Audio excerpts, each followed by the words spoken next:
는 유가와 관련된 사항들 점검을 해보도록 하겠습니다. 자, 오펙에서 시당초 이번 달 9월에 이제 만기였었던 감산 기간을 내년 3월까지 한 차례 연장한 데 이어서 추가적으로 또 감산에 있어서 연장 가능성이 제기가 되고 있습니다.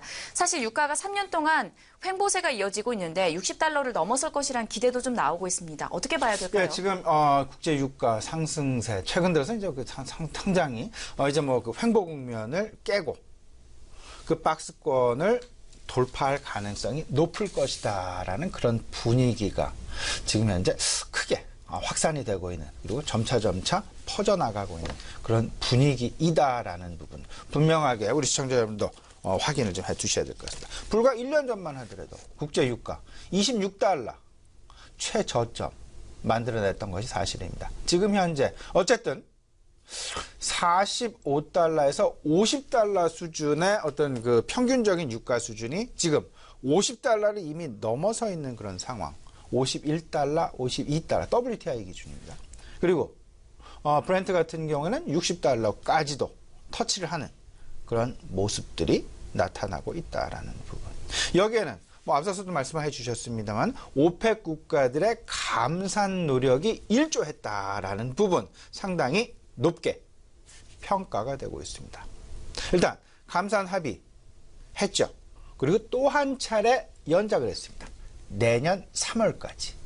근데 내년 3월 아직 오지도 않았는데 미리 지금부터 사실은 이 부분을 조금 더 연장해야 될 것이 아니냐라는 그런 의견들이 오펙 국가들 간에 지금 이제 뭐 많이 나오고 있고, 실질적인 협의, 물밑 합의가 지금 현재 이루어지고 있다라는 그런 후문까지 들릴 정도로, 그만큼 오펙의 감산 분위기는 최소한 내년 말까지 진행될 가능성이 높지 않겠느냐라는 그런 가능성 높게 기대가 되고 있다라는 부분. 그러면 문제는 공급단, 일단 일정 부분 막아놨습니다. 그러면 문제는 이제 수요가 증가하는 그런 부분들에 대한 전망 내지는 기대일 것 같은데요. 그래야만 공급과 수요, 이에 따른 가격의 방향성 결정이 나타나기 때문이겠죠. 최근 이제 경기 개선과 함께 수요 확대에 대한 움직임 내지는 수요 확대에 대한 기대감이 선진국은 물론 특히나 아시아권 신흥국으로부터 점차 확산되어 나아가고 있다라는 그런 어떤 그 힌트들, 그런 빌미들이 지금 현재 계속해서 보여지고 있다라는 부분. 결국 모 전망에 의하면요, 2019년 내후년이죠. 하루에 200만 배럴에서 400만 배럴의 공급 부족 양상이 촉발될 수도 있다라는 그런 가능성, 전망이 제기되고 있다라는 부분. 여기에는 지금 현재 장기간 저유가에 따른 에너지 기업들의 어떤 그 투자가 상당 부분 위축이 되어 왔었고, 그러다 보니까 투자가 위축이 되다 보니까 생산량의 기반 확대보다는 생산량을 오히려 닫고 철거해버리는 그런 상황들이 많이 도래했었다. 뭐 다들 알고 계시겠습니다만은 뭐 광산이나 유전이나 이런 부분들은 바로 수요가 올라간다고 해서 바로 오늘부터 내일부터 생산에 돌입할 수 있는 것이 아닙니다.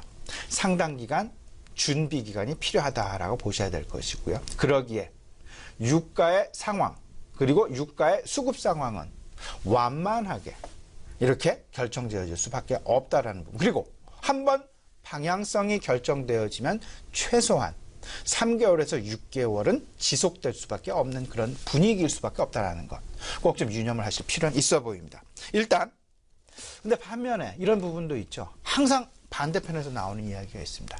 뭐 60달러가 넘어서게 되면, 그리고 50달러, 55달러가 넘어서게 되면 셰일가스도 거꾸로 증산을 하게 될 것이 아니냐. 그리고 오펙 국가가 아닌 비오펙 국가들의 생산량이 확대되면서 오히려 오펙 국가들이 누려야 할 어떤 그 이해관계에서의 이익을 비오펙 국가들과 셰일가스 생산업체들이 갖고 가는 것은 아니냐라는 그런 우려감도 존재는 하고 있습니다. 근데요, 전체적으로 지금 현재 전반적인 뭐 통화 정책의 관점이랄지, 트럼프 정부의 재정 방향성이랄지, 이런 부분들을 생각을 해본다면 최소한 화석 원료, 화석 에너지 쪽에는 상당 부분 유리한 그런 환경이 계속해서 조성되어 가고 있다라는 부분, 우리가 그럼 꼭 이 부분을 확인해 봐야 될 것 같고요.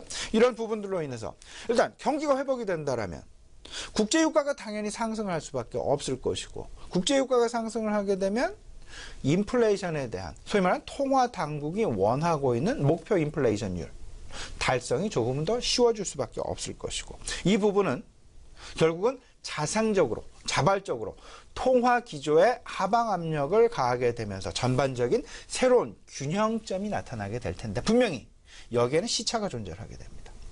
단기적으로는 경기 회복에 조금은 더 관점을 가져야 될 것이고, 중장기적으로는 결국은 이게 돌고 돌고 돌아서 통화 압력, 통화의 하방 압력으로 작용을 해서 국제유가가 전반적인 시장 상승, 초기에는 경기 상승에 대한 혜택을 볼 수 있지만 중장기적으로 6개월 이후에는 이제 경기 하방 압력으로 작용할 그럴 통화 정책의 압력으로 작용할 그럴 가능성도 있다라는 부분. 하지만 지금 주식시장에서는 이렇죠. 중장기적인 것보다는 일단 단기적인 효과, 단기적인 수혜, 이런 가능성을 조금 더 포커스를 맺어보기 때문에 오히려 정유업종이나 화학업종이나 철강업종, 지금 이제 수요가 개선되는 기반, 그리고 그 중심점에는 신흥국이 자리 잡고 있다. 신흥국 관점에서, 신흥국의 경기 개선 관점에서 정유, 석유화학, 철강, 경기민감 소재주에 대한 관심 계속해서 가져야 되겠다라는 부분 다시 한번 좀 확인해 드리겠습니다.